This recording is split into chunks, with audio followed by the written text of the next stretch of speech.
Magandang umaga po muli sa bawat isa po sa atin at it's good to be here. Amen? Amen. Praise the Lord. Amen. At I hope again, lagi nating alalahanin lagi. Isa po sa ating pinag-prepare lagi dito sa church natin, si Abu. Prepare natin lagi si Abu. At manalangin natin na sila yung bigyan ng kagalingan ng Panginoon, kalakasan, and also provision. Amen? So, yung ating isasayang people, ngayon ay nandun na kina Sister Sheila ngayon, nag-stay muna ngayon doon, at pray po natin. Amen? So, hindi nyo kilala si Abu, ay siya yung ating young people na bata pa, 19 years old. Ang nangyari, nag-fail yung kanya mga kidney. Ngayon, kailangan niya mag-dialysis. Ngayon, 4 na beses sa isang araw. Every 6 hours, kailangan niya mag-undergo ng dialysis. At yung mga gamot, hindi po biro. But praise the Lord, may mga, una yung Panginoon, napakatapat.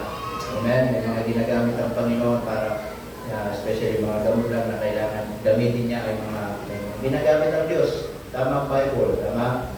Sabi ng Bible, si Elijah, pumunta ka doon, sumunod ka lang, kahit uwak, utusan ko, papakainin ka. Tama? Sabihin, kahit unbeliever yan, pwedeng gamitin ng Diyos. Amen, mga kapatid, sabihin, God is in control. Amen? So, pupin natin lagi. So, si Abu, just a reminder po sa atin, meron tayo kapatid sa Panginoon na ngayon ay nag-ano po. Tama? So, pag-pray po natin. And also, po si Mika, tama? Salamat po sa Diyos sa yung ating nag-pray lagi sa prayer meeting na nagkasakit po sa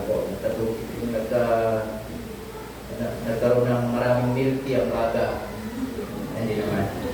Then, katulog yung baga, tapos nagka-dengue, and praise the Lord, okay na siya, balik na sa work.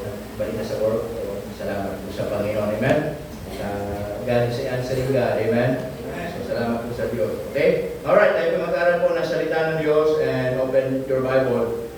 Buksan po natin in 1 Peter. Okay, 1 Peter. Tayo po lahat ay magsitayo.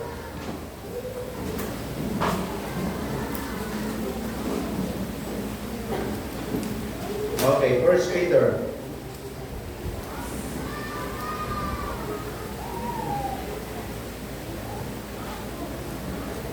Second Peter, chapter 3, verse 18. Okay, 2 Peter, chapter 3, in verse 18.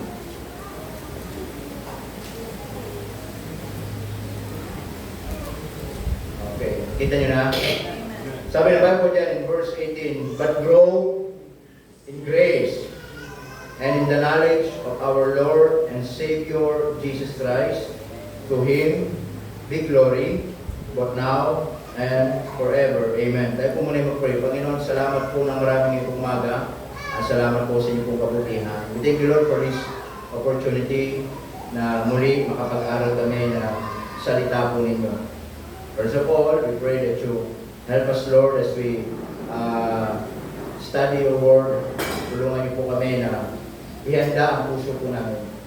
If you see any wickedness, if you see any uncleanness, or any hindrances, upang sa ganon hindi kami makinig ng mabuti. Tanggalin niyo po, Panginoon, ang mga bagay nito. Any distraction, Panginoon, so that we can focus sa aming pag-aaralan ngayong umaga. Salamat po muli sa pribileyo na meron po kaming salita ninyo. Na lagi ito po ang makakatulong po sa buhay po namin. Muli, buksan yung puso ng inyong mga anak ngayong umaga at ang bawat pag-aaralan namin makatulong sa buhay pananampalataya po namin. Ito po ang aming panalangin sa pangalan ni Jesus. Amen. Amen. You may now take your seat.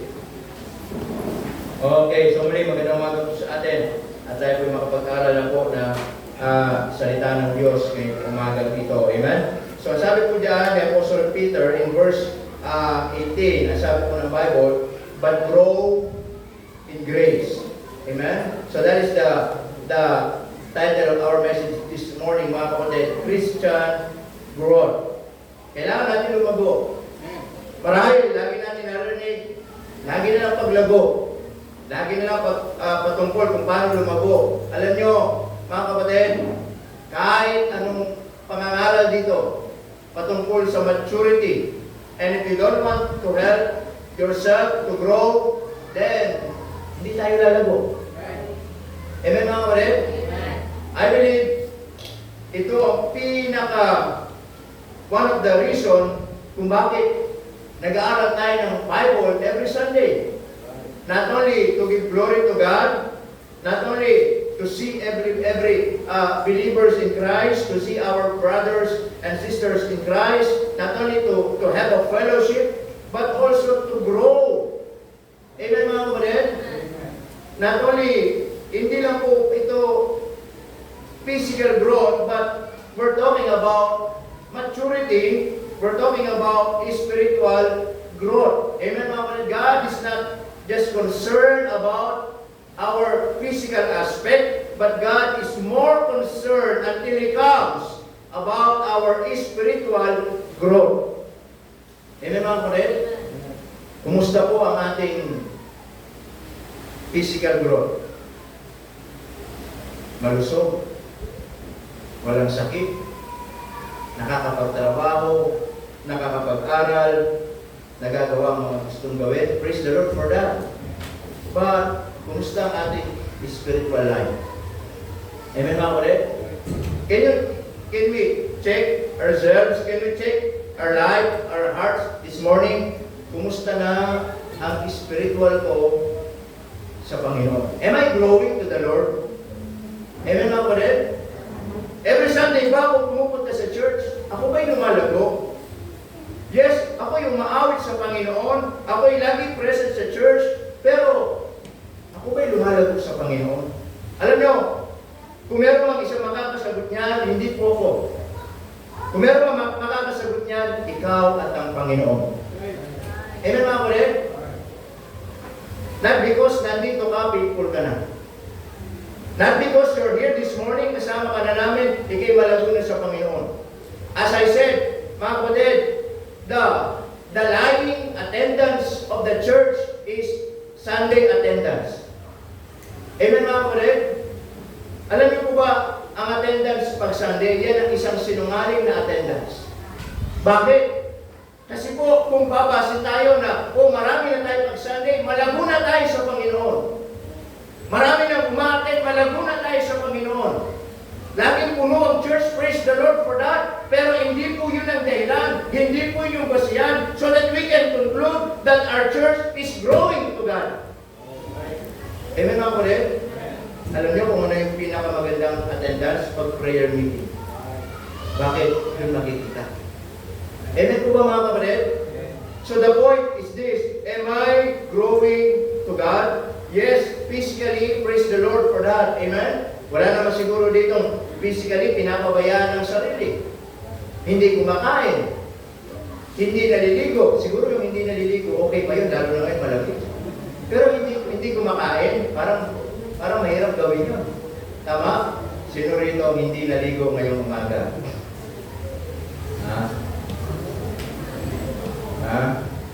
Lalo na ngayon malamig ang panahon.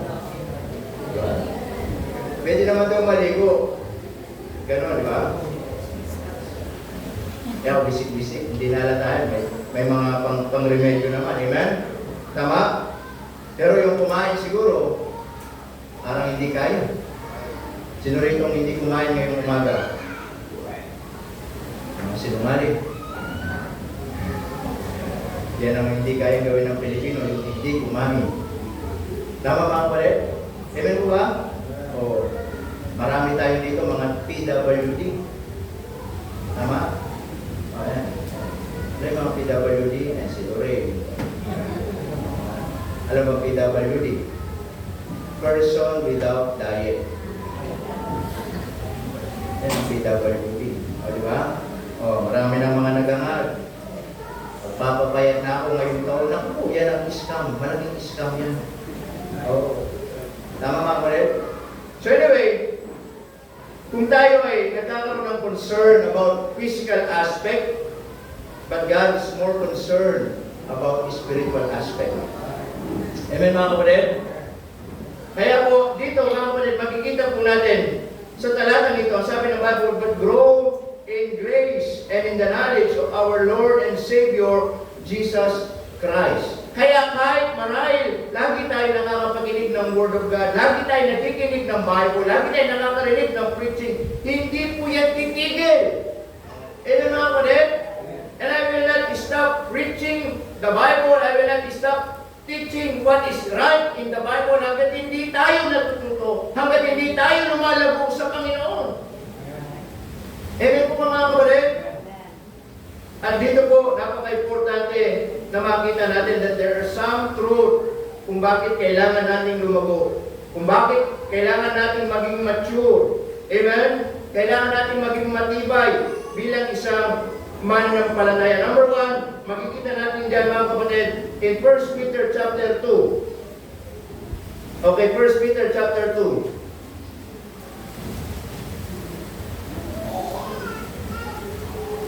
Verse 1 and 2. Nasabi ng Bible dyan, wherefore, laying aside all malice, and all guile, and hypocrisies, and envies, and all evil speakings, as newborn babes, ano sabi dyan, desire the sincere milk of the word, that ye may what? Grow. Amen. Thereby. Number 1, may gusto makita po natin, devouring the word. Amen? Devouring the Word. Ibig kong sabihin, as we study the Word of God, as we read the Word of God, it is so essential to every believers. Amen? Yes, as sabi ng Bible dyan, yung isang taong nakakilala sa Panginoon, especially as a newborn babes, meron pa kayo nakitang baby, pinapakain na ng French fries, amen? Pinapakain na ng chicken o matitigas na bagay or solid food. Hindi ba? Wala pa naman. Amen mga kapatid, baby, ang pagkain niyan, mga soft food. Especially pag baby, gatas. Tama? Gatas ng ina, gatas ng kambing. Tama po ba mga kapatid?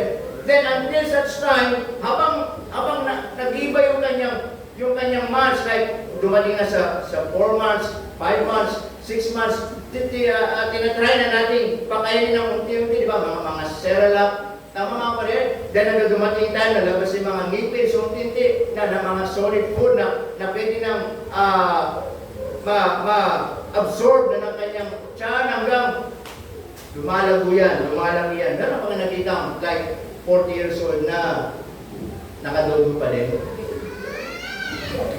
Ha? 30 years old na pupunta kayo sa mama niya, patitla ako ng gatas pa. Pa-shake niyo po, yung shake ha.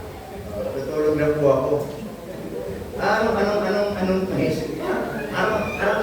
Hindi babagay yung sa age niya. Amen mga kapatid? Now, the point is this. Kung tayo po, mga kapatid, ay matagal na tayong Krisyano, matagal na tayong mananampalataya, amen? And still, kapag meron tayong mga pangangaral, and every time we heard the Word of God, we heard the preaching of the Word of God, at minsan natitisod na tayo, natitisod pa tayo, na-open tayo, nasasaktan tayo, nais ko kong sabihin mga kapatid, hindi pa tayo malago. Hindi akma doon sa matagal na tayo nagsisimba.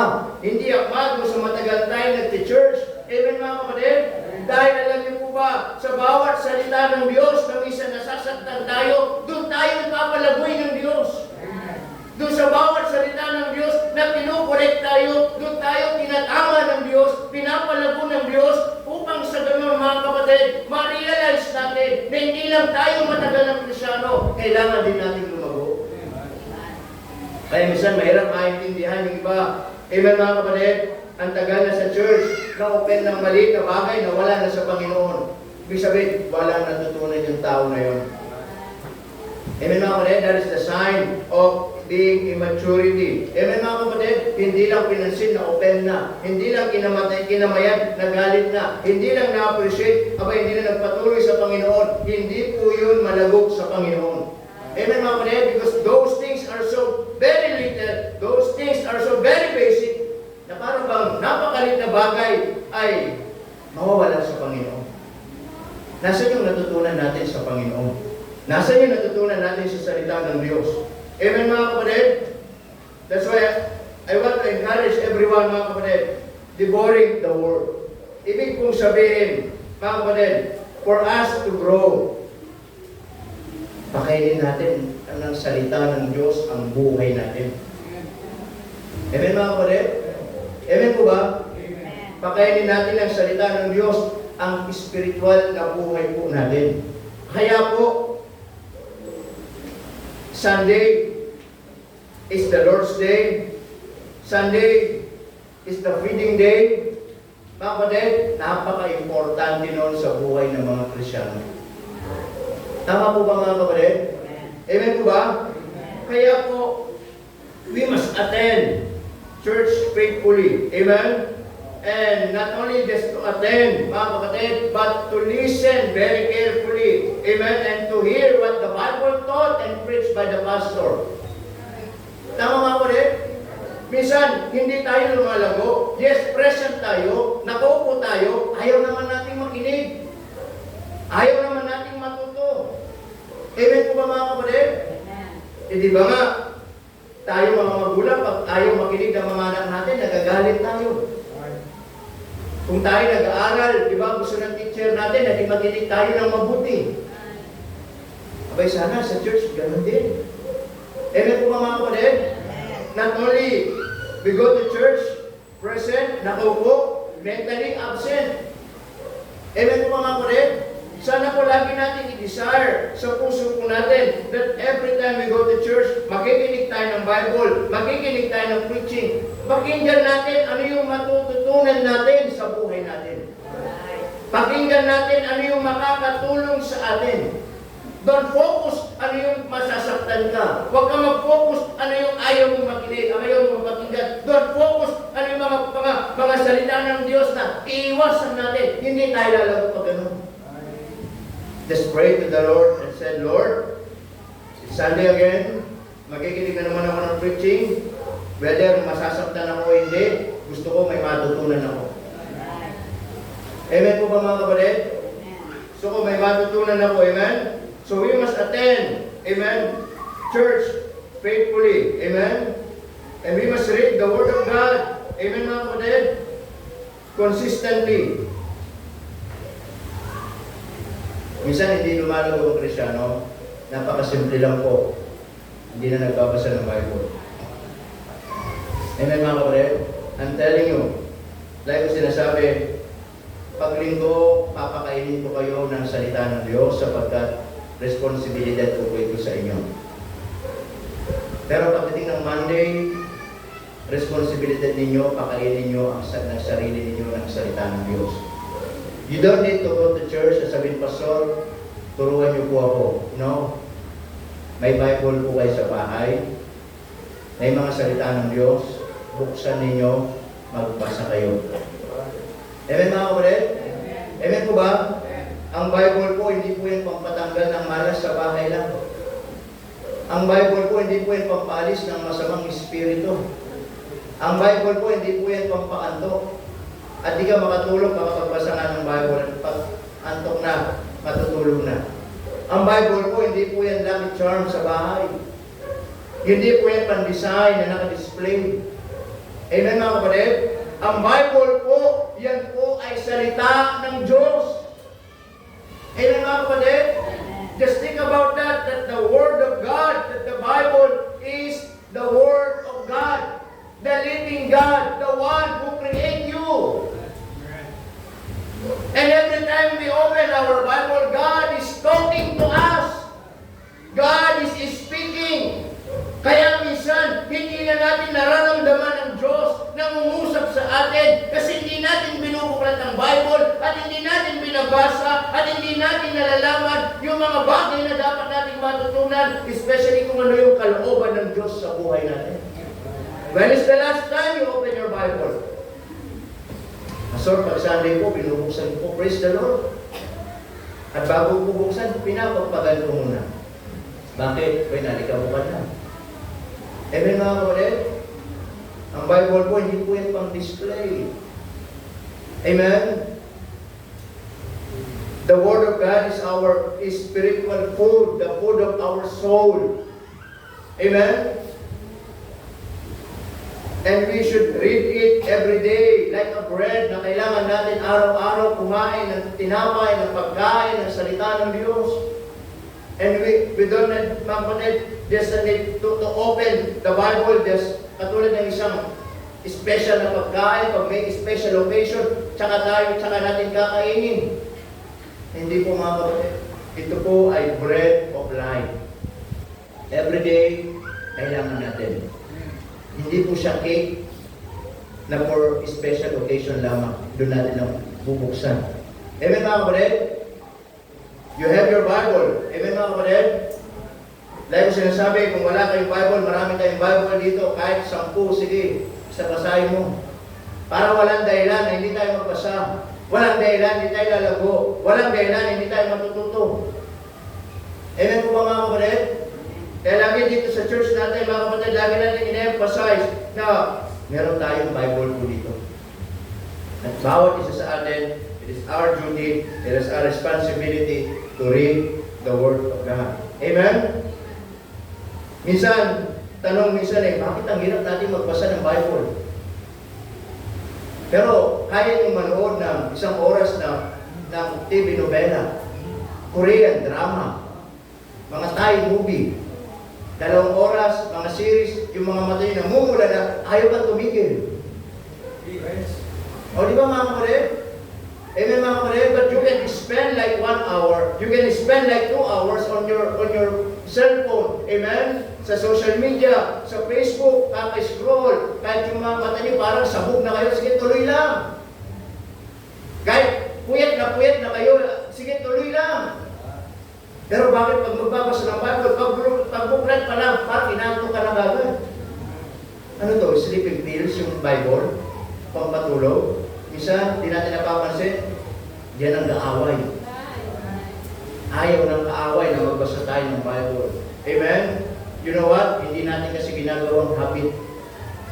Hindi natin sinasanay ang sarili natin. Hindi natin sinasanay ang mga mata natin. Hindi natin sinasanay ang isip natin na magbukulat ng Bible o magbasa 1 chapter, 2 chapters, 3 chapters a day. Gano'n ba kahirap yun? Amen mga kapatid? But when it comes to other things na hindi naman importante, sige lang. Do you think lalago tayo sa gano'ng kaparaanan? Kaya minsan, hindi tayo nagkakaroon ng dunong ng Diyos. Hindi na tayo nagiging aware doon sa mga kalooban ng Diyos. Hindi tayo nagiging aware doon sa mga purpose ng Diyos sa buhay natin. At minsan, mga kapatid, wala na tayong ganang magbasa ng salita ng Diyos because we allow that the world, mga kapatid, siya rin nag-fill up ng isip natin. Busog na tayo sa mga bagay ng mundo.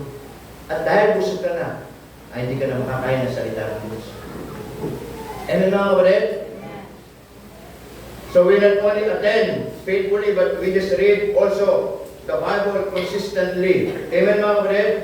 Those things are so very essential in our Christian life. Amen? Importante yung mga yan. Tama?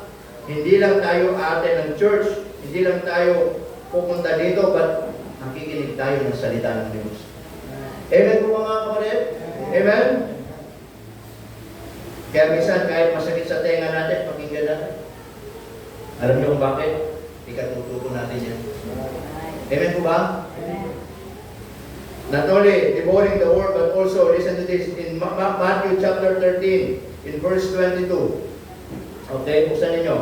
Matthew chapter 13, verse 22.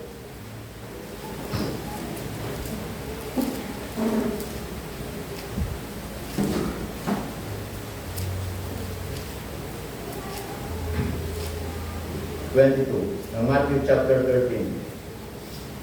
Ang sabi ng Bible dyan mga kapatid, therefore I speak unto them, to them, in a parable. Ang sabi, because they seeing, see not, and hearing, they hear not. Ang sabi dyan, neither do what?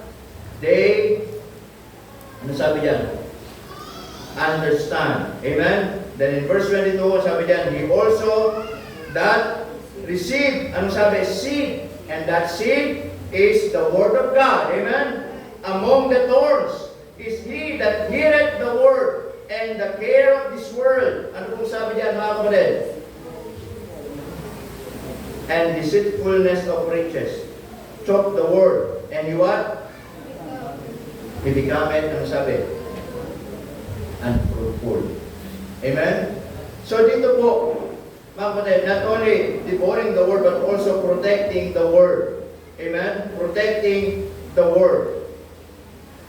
Kaya sabi po ng Bible yan, in verse 22, he also that receives seed among the thorns, and he that heareth the word and the care of this world and the deceitfulness of riches. Ano sabi diyan? Choke the word and he becometh what? Unfruitful. Yun daw nakakarinig ng word of God. Laging nakikinig ng salita ng Diyos. Ngunit, ang sabi ng Biblia diyan, mga kapatid,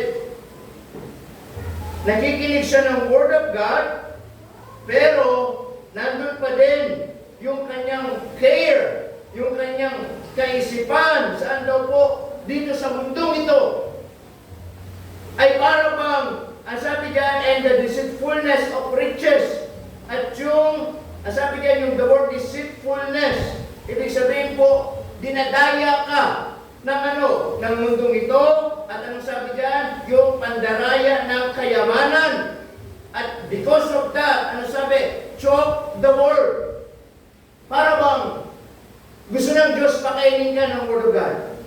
But because you are allowing this world, at ang nangyayari para bang sinasakal mo yung sarili mo. Kaya yung pagkain ng word of God hindi maipasok sa tiyan mo.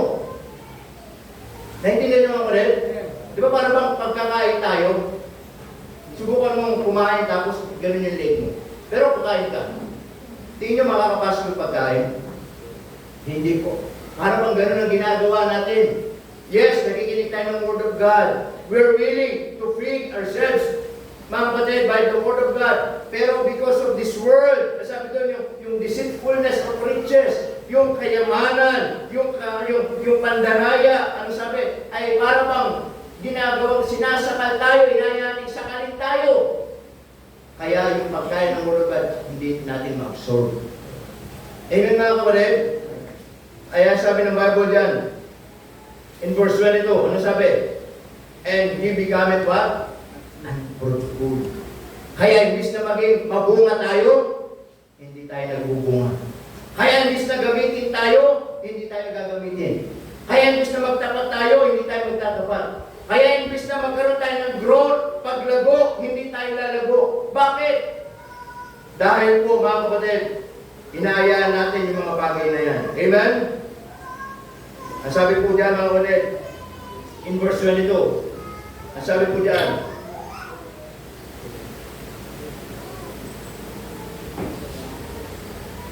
among the thorns is he that heareth the word and care of this world. Nakita nyo?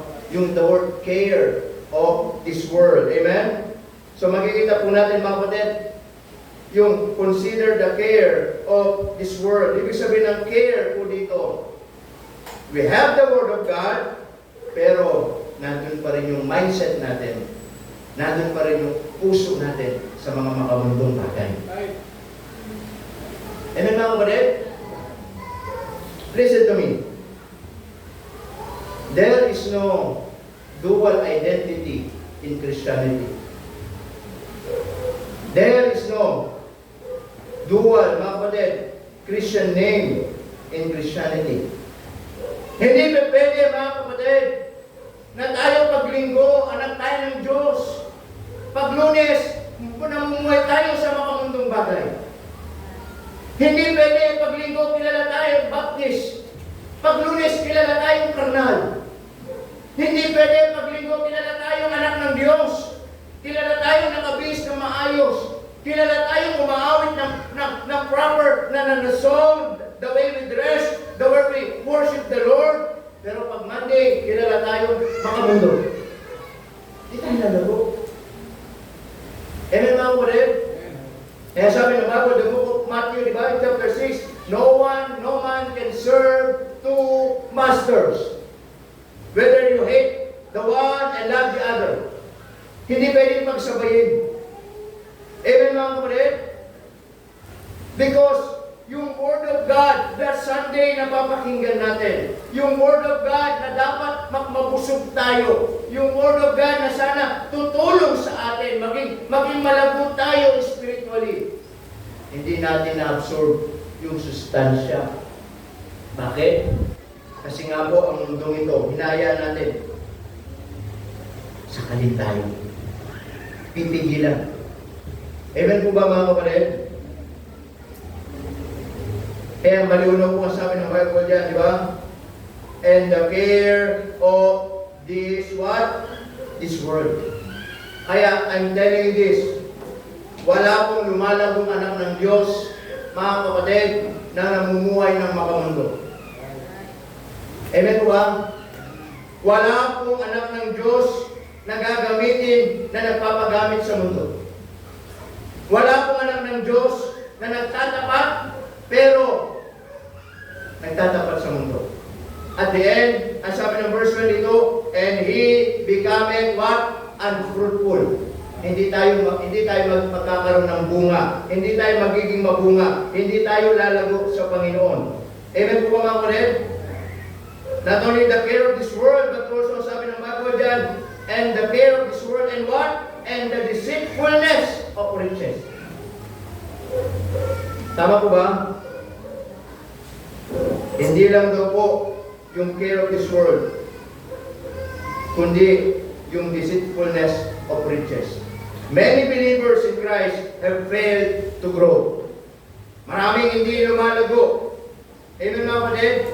And to do God's will because they allow the deceitfulness of riches. Na ano po, sabi diyan, to choke God's word. Amen? Na akala natin ang kasaganaan ng buhay nasa material na bagay.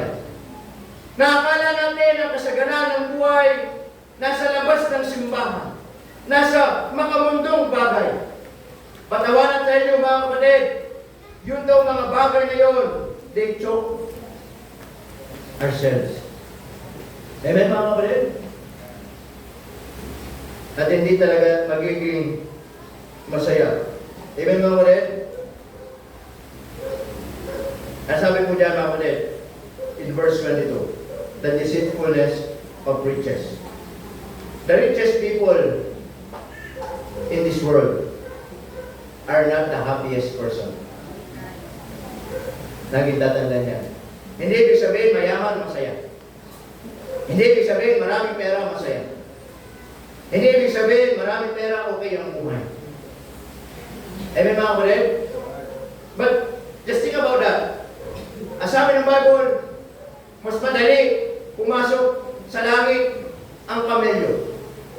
Amen mga kapatid? Tama po ba? Kaysa, ano sabi? Pumasok ang tao mayaman sa karya ng langit. Mas maiging daw po yung kamelyo pumasok sa butas ng karayon. Bakit po? Kasi one of the hindrance, mga kapatid, dito sa lupa, upang ang tao ay hindi makarating sa langit dahil sa yaman. Amen mga kapatid? Nakakala nila ang kayamanan ang magiging katagumpayan ng buhay. Kayamanan na magdadala sa kanila sa langit. Pero nais ko pong sabihin, kung tayo ay mananampalataya, malinaw po sa atin, hindi po yaman ang magpapasaya po sa atin. Amen mga kapatid? Kaya huwag natin hayaan, ang sabi ng, the care of this world and the deceitfulness of riches ang magiging dahilan para ano? Hindi tayo lumago sa Panginoon. Hindi tayo matuto. Hindi tayo magsimba. Hindi tayo magbasa ng Bible. Hindi tayo manalangin mga kapatid. Amen? Kaya lagi natin sinasabi sa mga kabataan, praise the Lord, ako panalangin ko sa inyo, makatapos kayo ng pag-aaral. Makuha ninyo yung kurso kung anong gusto ninyong kurso. Amen? Pagyamanin kayo ng Diyos, pero hindi maging makasarili, hindi para lumayo sa Diyos, hindi para maging mayabang sa harapan ng Panginoon, kundi lalong maging mapagkumbaba. At yung yaman na yung mga bagay na yan ay gamitin ng Diyos para sa kanyang gawain. And God is going to bless you more and more. Amen mga kapatid? Yan ang prayer ko sa Panginoon. Amen? Na kayo maging successful sa buhay. But listen to me. But the very key for you to become a successful person, yung salita ng Diyos ipamuhay dito. Amen mga kapatid? No matter what happened, live by the word of God. Mamuhay kayo sa salita ng Diyos. Amen? Mamuhay kayo kung anong tama. Mamuhay kayo kung ano yung kalooban ng Panginoon. And not only protecting the word, but also separation from the world. Amen? Separation from the world. As sabi ng Bible in 1 Corinthians chapter 15, in verse 33. Okay, 1 Corinthians chapter 15, in verse 33. 1 Corinthians chapter 15, in verse 33.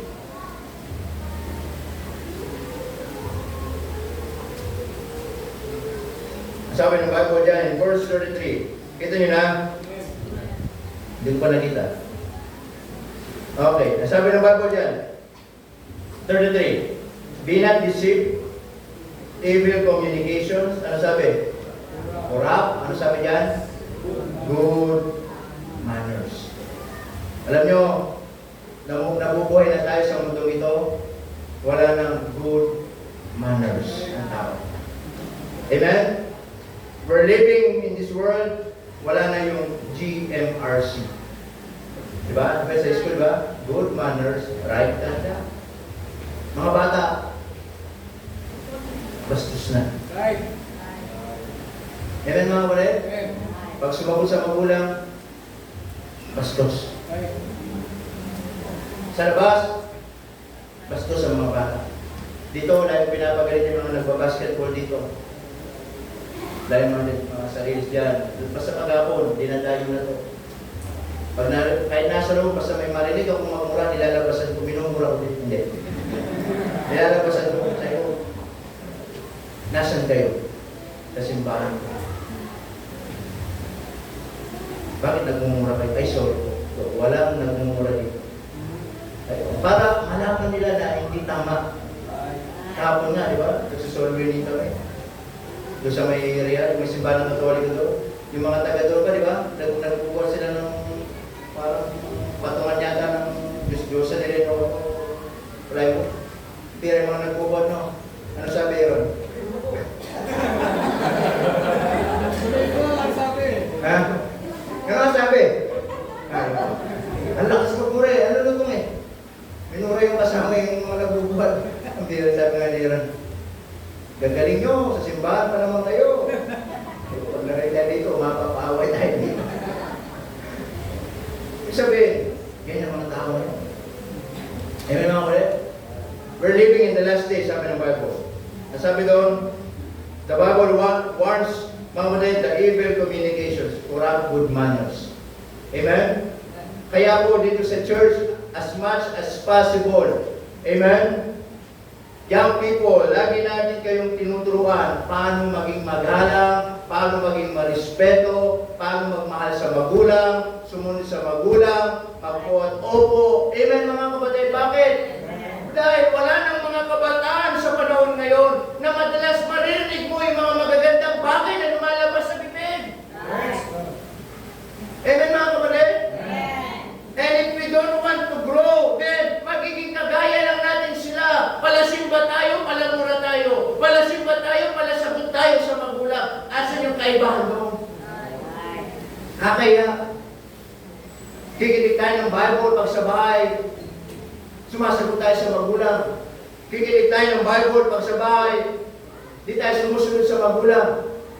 Kapatid, young people, amen mga anak,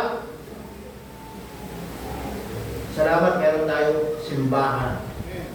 Lagi nagpapaalala ano yung tama at mali. Amen. Kaya kahit pasaway kayo, kahit matigas ang ulo ninyo, hindi kami titigil mangaral, magpaalala, kasi ayaw namin, mga kapatid, na makita kayo na wala ng respeto sa ibang tao balang araw. Amen. Yan sabi ng Bible, di ba? Yung good manners nawawala na. Ang mga tao, pasama ng pasama. Kahit saan tayo makinig. Amen? Tama po ba? Sa TV, sa balita, wala nang ibang binabalita na maganda. Puro masama. Amen mga kapatid? And now, we're living in a days ngayon mga kapatid na yung pagpatay ng tao is nagiging normalized na lang ngayon. Wala nang pinipiling edad, wala nang pinipiling lugar, wala nang pinipiling itsura, wala nang pinipiling basta gusto gagawin. Tayo lang mga kapatid. Kaya minsan, kakasawa makinig. Kaya ako hindi ako nagpe-Facebook, hindi ako nag-scroll ng cellphone ko. Kaya pati babato ko na lang. Bakit? Lagi pag-scroll mo, ganito. O, di ba? Scroll mo, teacher, inampas yung walis tambo yung estudyante, patay. Bataan ba yun? May ganun eh. Ba, yung 8 years old na di ba sa San Pablo, papasok sa school, nawala, patay. Di ba? Ang ganun ang balita ngayon. Titinda ng gulay, nakalay, binaril. Ito yung mga tao ngayon. Walang pinipiling lugar. Yan ang tao ngayon mga kapatid. Amen? That's why, kailangan nating malaging malago, kailangan nating matuto so that we can know, mga kapatid, kung ano yung dapat ikamuhay natin. In spite, dito sa mundo nitong makasalanan, pasama ng mga tao, huwag tayong makikigaya. Amen mga kapatid? Tama po ba? Kung yung mga kaklase ninyo, nagmumura, huwag kayong magmura. Kung yung mga klase ninyo, naninigarilyo, huwag kayong manigarilyo, young people. Amen mga kapatid? Makita ko lang po yung manigarilyo, tandaan ninyo, magkikisindi ako. Kayo maninigarilyo. Hindi naman siguro tinuturo na magulang yung manigarilyo kayo. Tama? Lalo na dito sa church, hindi tinuturo yan mga kapatid. Tama? One of the dangerous time, especially in your generation, what we call influence. Influensya. Amen po ba mga kapatid? Kaya dapat, kung malakas yung influensya ng mga kaklase nyo o naman, biwas kayo hanggang maaari. Amen mga kapatid? Bakit? Kasi, pag nakapasok na kayo sa ganyang bagay hindi maganda, mayroon pa kayo. Tama? Huwag kayo sasama sa kalokohan. Mga klase niyo, mga siraulo, huwag kayo sumali.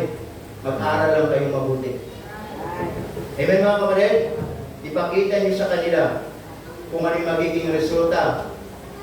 Mga kapatid, sa kanilang ginagawa at sa ginagawa mo. Amen po mga kapatid? Kaya po, ito, lagi natin sinasabi, talagang ano diba? Ibang-iba talaga ang panahon ngayon at noon. When it comes to good manners, magandang ibalik ang panahon noon. But when it comes to resources, mas mapalad kayo ngayon. Gamitin nyo lang sa tama. Amen mga kapatid? Pag-aaral, exam, lahat, dali na lang. Noon, hirap ka pa ng libro sa kaklase. Yung bahay ka layo-layo pa. Tama? Amen mga kapatid? Ibig sabihin, ganun. Kaya napaka iba ng differences. Ng difference. Amen? Yung mga bata noon, mga kapatid, yung panahon natin, di ba? Magagalang tayo. Tama po ba? Ngayon, ang panahon ngayon, mga bata, magugulang. Yan ang kaiba. Magagalang ang mga bata noon, ngayon, magugulang. Noon, utusan mo kung ano yung binili at sukulit, tama-tama. Ngayon, utusan mo, automatic, wala nang sukulit. Ulang ng mga bata. Hindi mo maisahan sa pera. Hindi mo maisahan sa kulay. Tama mga kapatid? Inutusan mo, ba't wala nang sukulit? Binili ko na. Noon, takot na bumit. Tatago pa sa lupa, ha? Di ba? Talagang tatago pa kung saan. Takot ngayon, hindi na takot. Amen mga kapatid?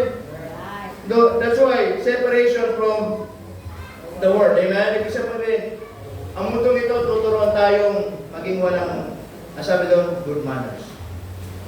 Young people and also church, makitaan pa rin tayo ng magandang asal. Tama? Sana wag naman dumating sa punto na tayo kilala na padasal-dasal. Pag Lunes, kita nila sira ang testimony natin. Sira ang magandang asal natin sa ibang tao. Amen po mga kapatid? So, this keep on going. Amen? Doon sa mga bagay na yan, mga kapatid, na matutunan po natin. Amen? Not only separation from the world, but also lastly, makita natin separation from the false teachers. Alam nyo, yan ang problema natin ngayon. Sa mundong ito, kung sino-sino na nagtuturo.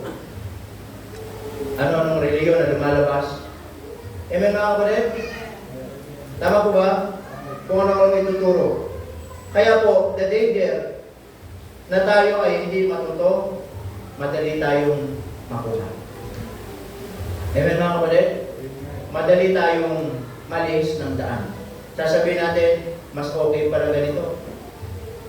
Mas magaling siya magsalita. Amen mga kapatid? Mas maganda pala dito sa mga ganitong reliyon, mas alive sa kanila. Diba? Talon-talon, talagang very emotional. Mga kapatid, but in spite of those practices, ang pinaka tatandaan natin kung ano yung natutunan natin sa Bible. Especially kung paano ang tao makatiyak ng langit, there's only one way na sabi ng Bible. Amen mga kapatid? Ang ating Panginoong Jesucristo ang paraan upang tao makatiyak ng langit. Amen po ba? Hindi yung mabuting gawa, hindi yung palasimba, hindi yung pagiging reliyon o pagiging religyoso. Hindi po yung mga bagay na yun. Alam niyo kung bakit? Kasi hindi yun sinasabi ng Bible eh. Amen mga kapatid? Kaya sa church natin, hindi natin binabago yung paraan ng kaligtasan. Si Kristo ang paraan ng kaligtasan. Amen? Yeah, it just give mga kapatid a warning to every one of us. Kung bakit kailangan natin lumago, especially if you will read the book of Peter, ang sabi ng Bible, marami mga false prophets, false teachers, maglilitawan dito sa mundong ito. At marami na talaga. And if you're not aware, at mababaw tayo sa salita ng Diyos, sasabihin natin, okay pala doon, mas maganda pala doon, mas magaling pala sila doon, parang tama sila. Amen mga kapatid? But the Bible says, many shall follow in their pernicious ways. Marami pa rin ang lilihis. Amen mga kapatid?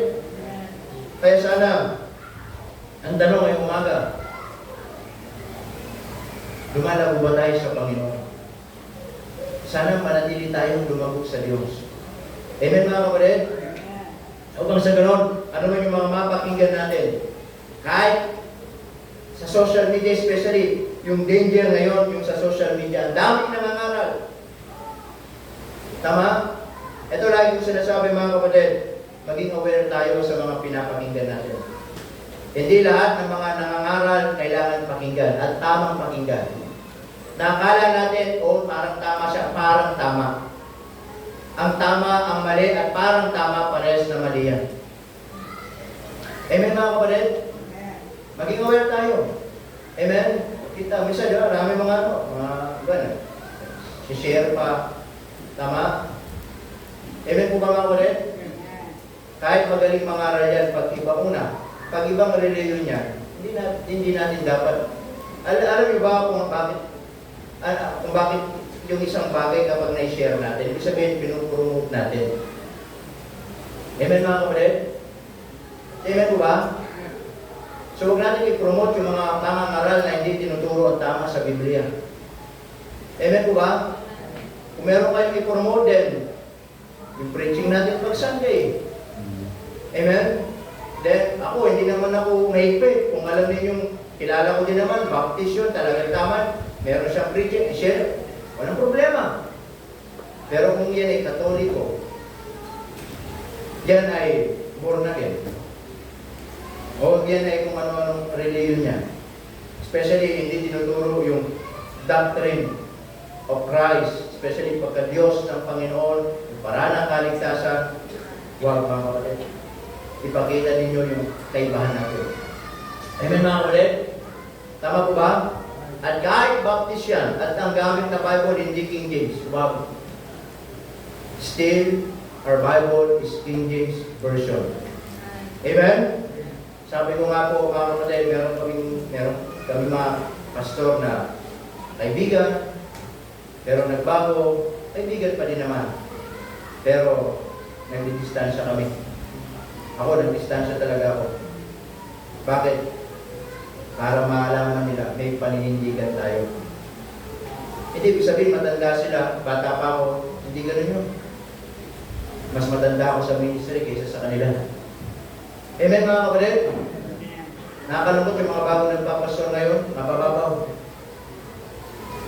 Makarinig lang ng ganito, pwede na. Ako, pag 15 years na magpapastor mga kapatid, hindi tayo magbabago dito. Kahit tumanda ako dito, hindi ako magbabago dito. Tama mga kapatid, dahil ang iniingatan mo dito, yung susunod na mga generasyon, na kung ano yung prinsipyong pinapangaral dito, ipagpatuloy nilang panindigan nila.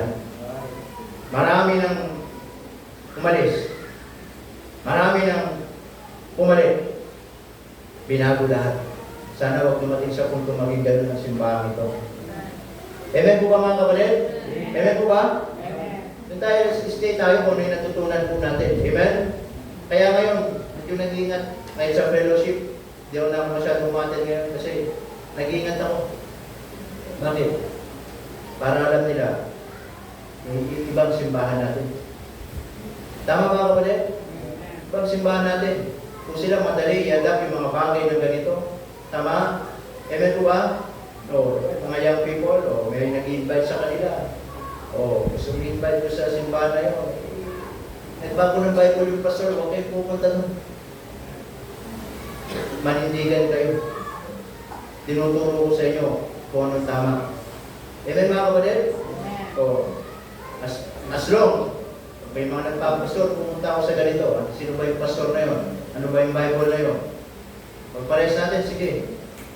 Pero pag ito, sorry, huwag ka pupunta doon. Bakit? Pagkita mo, iba tayo. Amen mga kapatid?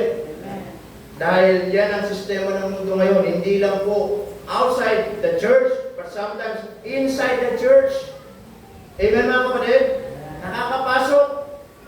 Marami ng mga simbahan, marami ng even Baptist churches na ina-adapt yung mga maling doktrina, mga maling paniniwala, nagbabago ng aral. Yung mga fundamental nagiging Calvinist, yung mga fundamental nagiging hyper na, nawawala na. Nakakalungkot yung mga matatandang pastor, tumanda sa pagpapastor, nakarinig lang ng iba, ina-adapt, nagbago ang doktrina. Tama nga po rin? Kaya po hindi pinag-uusapan niya kung gaano na katagal ang simbahan. Pinag-uusapan niya kung tayo mismo, gaano na tayo kalago. Amen mga kapatid? At dito lagi pong nire-remind ang bawat isa. Mga kapatid, kahit anong i-offer ng mundong ito, hindi tayo magbabago. Tama? Dahil marami na pong simbahan na silaw sa pera, nasilaw sa offer. Amen mga kapatid? Nakilala ng ganito, nangakong ganitong i-offer lahat, magbago ka lang ng Bible, magbago ka lang ng pangalan ng simbahan, pinakagat nila. Amen mga kapatid? Sayang. Pero dito, not because ito yung gusto kong mangyari, but this is what the Bible says. We will maintain the dignity, the integrity of our church. Amen mga kapatid? Tama po ba? Mananatili tayo kung anong tama. Hindi tayo magkikiayon sa mundo. Amen po ba mga kapatid? Hindi tayo magbabago ng Bible. Hindi tayo magbabago ng music. Hindi tayo magbabago ng standard dito sa church. Because ang iniingatan natin, yung lagi sinasabi, yung next generation. Amen mga kapatid? Lalo na, someday, kung tayo tumanda, kunin ng Panginoon, yung mga papalit dito sa atin, kung anong natutunan nyo sa amin dito, huwag nyo babaguhin. Dahil may mga bata pang susunod sa inyo, ipagpapatuloy nila yun. Sana, ako prayer ko ganun. May mga kapatid? Tama po ba? Dahil nga, marami ng mga simbahan, malalaking simbahan. Amen? Maraming mga tao. Nagbago ng Bible, nagbago ng music, nagbago ng ganito. Ano nangyari? Yung mga malalago, umalis. Dapat lang, bakit? Mag-stay pa ba sila doon? Hindi na. Mag-aarap sila kung saan sila pwede. Bakit? Tama yun. Yung hindi malago, mag-stay. Bakit? Okay lang yan. O, wala pa lang bawal. Ganito. Okay lang yan. Amen mga kapatid? Ganun ang mangyayari. And that is what is going on. Yun yung nangyayari ngayon. In reality. Amen mga kapatid? In reality. Not only in the Philippines, but also sa buong mundo. Amen? Nagbabago. Sana tayo mga kapatid, huwag tayong magbago. Tama? Amen mga kapatid? At kanina, meron tayong usher to, di ba? Si Jan. Yung ministry niya yung usher. Meron tayong maliit na usher ngayon. Nag-usap na kami kanina, may kontrata na kami. Sabi ko, anong gusto mo? Missionary o pastor? Niya pastor. Missionary ko. O sige, saan mo gusto? Dito daw. Hindi. Like, sa ibang bansa, no? Dito daw. O sige, pag matanda na ako, ikaw ang papalit sa akin. Sige daw. Sabi ko, ilang taon ka na? 9 years old, magta-10. O sige, mag-aral ka muna. So, sige, after mga 20 years, o after 10 years, tapos ka na, o no, then mag-Bible school ka, sabi ko. Then, pag ako matanda na, after 20 years, 55 na ako, ay papalit ka na sa akin. Pag si kuya mo ayaw magpastor, ikaw papalit sa akin. Yes. Tapos sabi ko, pag matanda ka na, mamamatay ka na, yung anak ko si Jabez, siya papalit sa'yo. Sabi ko, yes. So, kontrata natin yun ha. Sabi ko sa kanya. So, kung hindi man dito, sabi ko sa kanya, pag nakabili tayo ng sarili natin, ikaw magpapasok doon. Oo daw. Shake hands sa'yo, dila daw. Ngayon, alam niyo na sila papalit sa akin palang araw ha. Okay? Sabi ko, magpipray magpipray ka ngayon, pag nag-graduate mo, huwag ka na mag-isip ng ibang course, magpa-Bible school ka. Kasi sabi ko, kung ikaw magpapapalit sa akin, ikaw yung papalit sa akin. Yes? Okay naman eh. O, di ba? Okay natin. Alam po, ganun talaga. Ang ministry, lumilipas lang yan. Tayo, lumilipas lang. Ginagamit lang tayo ng Panginoon, maybe 10 years, 15 years, 20 years, hanggang kaya pa natin. Then after that, may papalit sa atin. Ang punto ko, mga kapatid, huwag tayong ma-influensya ng mundong ito. Ng ibang turo, ibang aral, maling prinsipyo, maling influensya, we will maintain the holiness of this church. Amen? Yung tamang doktrina, tamang aral, tamang Bible. Amen mga kapatid? Simple lang. Kung ayaw yung Bible na gamit natin, siya, maghanap kayo ng simbahan na pwede yung Bible nyo. Kung ayaw yung music, ganun lang naman yun eh. Basta tayo, hindi tayo magbabago. Bakit? Hindi dahil suggestion ko yun. Yun ang sabi ng salita ng Diyos. It's not just only my preference, it is the principle in the Word of God. Amen mga kapatid? Kaya ito na, this morning, the question is this. Are we growing to God? Amen? Are we growing to the Lord? Ilan taon na tayong Kristyano? Just check yourself. Meron ba akong natututunan? Meron ba akong nagbabago sa akin? Nagiging seryoso na ba ako sa buhay kong pananampalataya? Ang Diyos hindi nagigipaglaro sa bawat isa. Amen mga kapatid? Ang Diyos interesado sa bawat anak niyang seryoso. Tama na ba na pagsabi natin? Ang tanong, ito, tingin mo ba, sapat na ba yan na lalago ka sa Panginoon? Amen po ba mga kapatid? Sana, it is not only our goal, but this is what Apostle Peter said, let us grow in grace. Amen? Kung meron na makakatulong sa inyo na lumago, yes, God, the pastor, praise the Lord, but most of the time, yung sarili mo tulungan mo lumago sa Panginoon. Amen. Amen mga kapatid? Amen. You have a lot of opportunity para lumago ka sa Diyos. Be serious. Maging seryoso ka. So that someday, makita mo, nananatili ka sa Panginoon. Kaya mga mananampalataya hindi nananatili, hindi lumalago. Yung mga mananampalatayang madaling umaopen, hindi lumalago. Yung mga mananampalatayang pag may pasubok, sumusuko, hindi lumalago. Dahil ang tunay na lumalago, nanatili. Nasabi ng Bible, magbubunga. Amen? Magbubunga. Dahil kung lahat ay tumayo, let's look to the Lord in prayer as we close. Let's pray. Dakilan namin Diyos na banal at makapangyarihan po sa lahat. Panginoon, maraming po salamat once again for this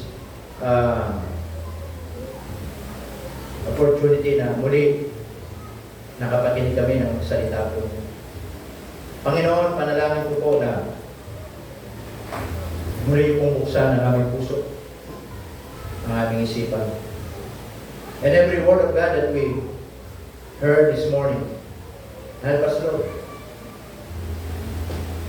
to be serious about it. At tulungan nyo kami na matuto at lumago. Kumusta po ang ating spiritual na buhay? Can you just ask yourself this morning, am I growing to the Lord? Ikaw lang ang makakasagot niyan. Ikaw lang. Ang mga ating mga ulo na katungo, mga mata na kapatid, tayo dadawang sa ating pong invitation ngayong umaga. Marahil ang salita ng Diyos ay nangusap sa iyo. At pwede ka lumapit. Sabi, Panginoon, tulungan niyo ako. From now on, I want to be serious. I want to grow. I want to learn more. I want to stay na hindi lang ako nakakapakinig. Yes, to hear sermons every Sunday, it is a good thing. But to apply it, it is another thing. Minsan, yung nakikinig tayo, pero hindi natin ipinapamuhay, hindi yung makakatulong sa atin. Ang tunay na makakatulong, yung ipinapamuhay mo. Ano yung makapakinggan? And for you to grow, make it intentional. Ikaw lang, tulungan mo. Lumago, lumago. Upang ikaw maging matibay, maging malago sa mundong ibabaw na ito na maraming pwedeng i-aro. Maraming mga bagay na pwedeng sumuko tayo, but praise the Lord. We're growing, we will stay. We will become mature. Anything else? Anyone? Amen. Ito po. Panginoon ay salita ng Diyos na usap sa inyo. When you want to be, you wanna come forward and ask the Lord's wisdom, pray to God this morning. Ano man ang nais mong ilapit, tulungan ka ng Diyos na lumago. Matuto. If you have any promise to the Lord, any vow, any commitment to God this morning, especially about your promise to the Lord, na sabi, Panginoon, from now on, gusto kong maging malago. From now on, I want to be serious. From now on, I will not satisfy na ako'y atin lang, but I will help myself na lumago sa aking pananampalataya. Amen? Anyone else? Walang ibang tutulong sa atin, kundi ang Panginoon at sarili natin. Young people, lagi niyong ipanalangin sa Diyos. Protektahan kayo. Na lumago kayo sa Panginoon. Gamitin kayo ng Diyos. Sa kabila ng mundong ito, maraming influensya. Maraming pwedeng i-offer. Maraming pwedeng i-ano. Maraming mga tao susubukang baguhin ang pagkatao ninyo. Manatili kayo sa natutunan. Yan ang reminders lagi ni Apostle Pablo kay Timothy. But continue thou in the things which thou hast learned. Amen. But grow in grace and in the knowledge of our Lord and Savior, Jesus Christ. Meron pa po.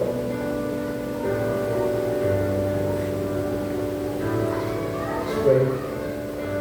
Panginoon, marami pong salamat sa umaga nito. Salamat po sa paalala ninyo mula sa inyong mga salita. Nawa lagi ito makatulong po sa amin na hindi kami titigil na lumako sa aming po pananampalataya. Matuto kami sa mga salita ninyo na lagi napapakinggan po namin. Salamat po sa bawat isa at kayo pong maluwa natin sa buhay po namin. Ito po ang aming panalangin sa pangalan ni Jesus. Amen. Please be seated. And